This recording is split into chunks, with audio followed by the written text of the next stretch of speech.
Hello, Kitchen Stitchers. It's Arlene and Chef Dave here with you after a long vacation time. We've been traveling. I guess I should say, Happy July. July 16th, it's a Tuesday. I have another week of vacation.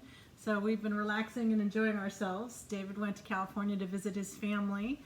Then I went to Philadelphia to visit my mom's half of the family, my uncle and cousins, and got a day at the beach in New Jersey on the Jersey Shore, which was delightful. Then I had 4 days at a conference in Philadelphia with my team, and then I flew from there to Connecticut, like an hour outside of New York, so we went into LaGuardia. And he and I met up there, and then we had a lovely, lovely, lovely week with my sister and brother-in-law. My dad always used to say, company like fish spoils after 3 days, but it really wasn't the case. At least it didn't seem to be for us, and they were very, very like, come back anytime, spend a week with us whenever you want to. It was just a nice, relaxed, we didn't do anything special, we just hung out. Hadn't seen my sister and brother-in-law in 2 years. My brother-in-law retired, and they just spoiled us rotten, and it was absolutely delightful. It was?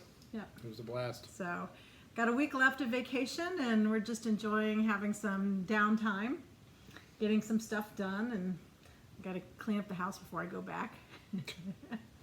So, yeah, it's so dirty. Oh my God. Anyway, I didn't have a lot of time while I was gone to stitch because we were involved with people and places and things. So I did get a lot done. I got some things done. So I'll talk more about that later. We're going to share some favorite things. I only had to cook a few times while I was on vacation, so that was all right. Yeah. Well, one of our favorite things came from not this vacation, but a number of years ago. That's hard cider. It's called Recorder Leg. We had gone to Scotland, and it ended up being very hot. We were in Edinburgh. It's the hottest time they'd had in the UK in a generation, and we get there dressing for rain and mist and Cold. What I told people I was genetically designed to be in weather-wise, and we get there and I end up getting a sunburn. Yeah, we were not. We did not have the right. We bought T-shirts and just anything we could to be cool. But anyway, we stumbled into this pub, and we're not big drinkers. And, you know, I don't like beer. He's not a beer guy. And so we found these ciders. And this is strawberry lime. And it took 5 years for it to get here so that it could sell it here. And it's delightful. So if you can find it around, we get it at Jungle Gyms where we are. But it's delightful. They have other flavors, but strawberry lime is definitely my favorite. It's good stuff. And the other thing we do on vacation is we always go to Aglamisi's. You probably heard about Graders in Cincinnati. Aglamisi's is actually my favorite, and probably about a year ago I saw Mr. Aglamisi's. We go there all the time. My dad used to order this extra super sincere sundae or soda, and it was 5 scoops of chocolate ice cream and chocolate sauce and soda, and he would eat it delightfully. The whole thing. And so my dad had taught me, they have these things called ices, which are like sherbets. And he had a dip of orange and a dip of chocolate, and that's what I ate, and found that orange and chocolate together were delightful. But it'd been over a decade since I'd seen orange ice around, so I happened to see Mr. Aglamisi's, and I was complaining about not having orange ice, and you really ought to bring that back. He goes, well, it wasn't really a big seller, and I'm like, well, it'd be a big seller for me. And it would be a good seasonal flavor. And of course he listened to me. I'm sure that's why. But I went there about a week ago, and it was on the menu. So I bought a pint, 2 pints actually, and brought it home. And we went back twice. We're gonna have to go again, so I can have it while it's here. Stock up for the winter. Super excited that they brought back the orange ice. So if you haven't been to Aglamisi's, especially the place in Oakley, if you're in the Cincinnati area, it is the true original ice cream parlor. They still, my dad would always complain about not having the metal dishes that they always serve sundaes in. They serve sundaes in metal dishes, and they have the best chocolate and the best marshmallow sauce. That's really the best. I always get the chocolate ice cream with marshmallow sauce. But anyway, nonpareils, that's what these are. Those were my dad's favorite, and I'm addicted to them too. So Yeah, good favorites. We saved these just to put on. Oh, I guess we didn't save them, did we? No, I've been eating them. Yes. So what are you talking about today? Well, since my last time on here was so exciting talking about how to use a black iron skillet. I thought maybe I'd talk about something that you could actually eat. So tonight I'm making shrimp for dinner, and shrimp is it's one of my favorite things to cook and eat. And there's so many things you can do with it. There's sautéing, there's boiling, there's baking, there's broiling. Just about anything you can think of to do to shrimp, and it's going to taste good. But there are some tricks to doing it so that it comes out tasting good. One of the biggest problems with shrimp is people tend to overcook it. Main reason is it doesn't take long to cook a shrimp. If you boil it, which isn't my favorite way of cooking shrimp, it maybe takes 2 or 3 minutes in boiling water for it to turn opaque, and as soon as it turns opaque, it's pretty much done. Another way of making sure that it's done and it's not going to overcook is if you're sautéing shrimp in a frying pan, or you're cooking it loosely, is when the front part of the shrimp, where the head used to be, comes in contact with the tail, it's done. And you can also verify that by it's not translucent anymore. If it's still translucent, just turn it over a little bit, and it'll finish up cooking in a very short amount of time. But one of my favorite ways, I love to grill the shrimp. It's yummy.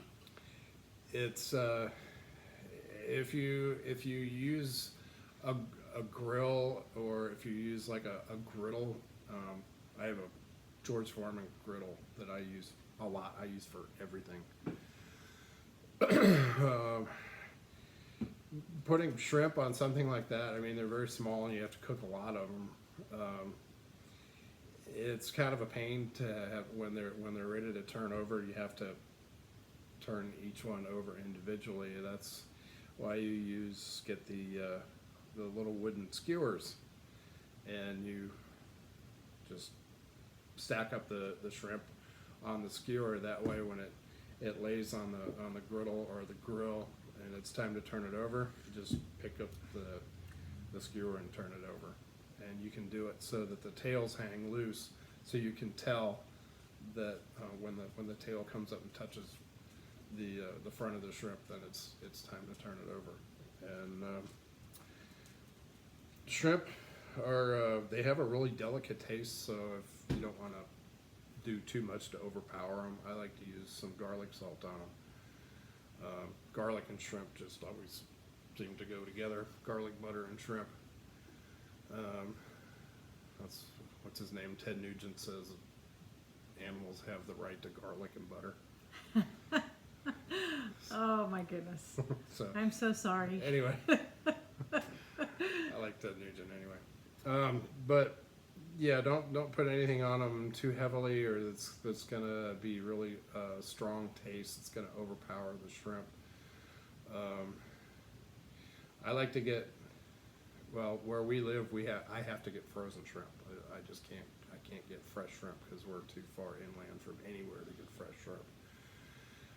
So I get the frozen, uncooked. They call them IQF, individually quick frozen, and you can tell how big. You can look at the bag and see how big they are, but don't go buy large shrimp or jumbo shrimp on the bag. What you're looking for is the number of shrimp per pound, and the lower number of shrimp per pound, the bigger the shrimp are going to be.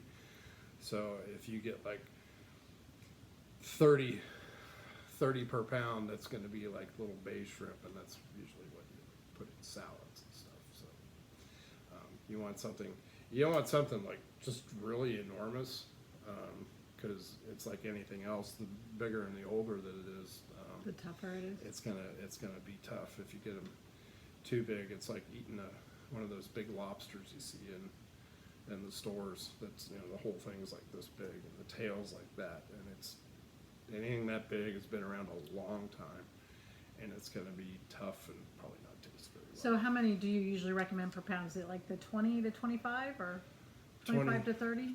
No, not that's gonna get too small. I like 15 to 20 per pound. They end up being about that big.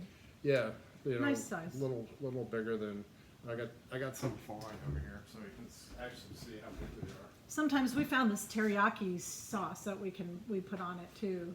I don't remember what that's called. Mr. Teriyaki? Or something like that?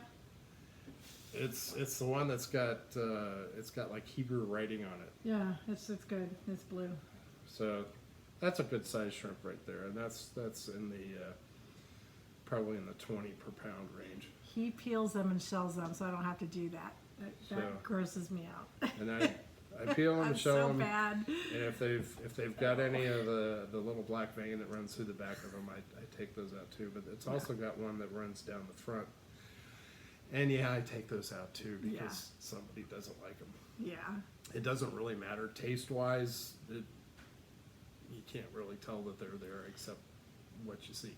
Yeah, not my thing. So yeah. Anyway, if you're gonna skewer these, you can see the tail is loose, and when it cooks, the tail is gonna come up like this. And they're yummy. Then it's done. Okay. Well, thank you, Chef Dave. That's all for me. I'm looking forward to dinner. It's working. I wanted to bring out July. That's my July tall guys. That's I think picnic guys or something like that. And I just redid the colors for July. So that's my July picture that goes out. I have a couple of them that go out. A couple things. First of all, I got some additional Annie's Keepers. And I got these from the stitching shop. You can see the cost in the back. They're out of Denver. So if you have converted to Annie's Keepers, it's nice to see that they're local, relatively close in Denver as opposed to some other country, which is where I got them first. We had some mail. I think I mentioned this before, but I love, I think why I love giving stuff away is because I always loved being pen pals. By the way, there's the stitching shop card. So they were very kind and sent that. So Annie's Keepers are wonderful. And if you have any questions about Annie's Keepers, I'm happy to answer them because it's a delightful system. It's the best, I think, for organizing threads and having easy access and be able to kit them up for projects. But a couple of things. I got a delightful card. Look at the envelope on this. Isn't that fun? From Paula out of Portugal. Oh my gosh, I have learned about sending things overseas. I sent her a little care package, and it cost her money to get it out of the post office. I think that's just horrible. So I'm gonna see what I can do to help her with that. But she sent a little thank you card, which is kind of fun. She sent this. Let's see. I got the front of it here. She sent this Portuguese style food for us to try. So that will be fun. There's some kind of fun, there's a Ross style cod, it looks like this. Chicken in a pot and some other things. So we're gonna have fun. There's chicken in a pot. We're gonna have fun checking out some of these recipes and trying a taste of Portugal. I know David will have fun experimenting with that. Also got a card from Prudence Nzwicki. I know I'm terrible at saying your name. I'm so sorry, but That's a great name. It is a great name. It's really a great name. But she sent this lovely little card. But she also sent some stuff to share. So I'm kind of excited about this for you all. Let's see. Is this Honeywood? She sent. Okay. So she sent this Wag Your Tail. It does not have the button, but it's definitely here if you would like to, if you'd like to get the dog. If you'd like that, just put in the comments about the dog. She has this cross stitch pattern called This Land, and that's kind of fun for 4th of July. It's got a sheep on there, so just say land if you want that one. She just had a pattern. It's a friend sampler. It doesn't have any of this. I'm not sure if this will be useful to anybody.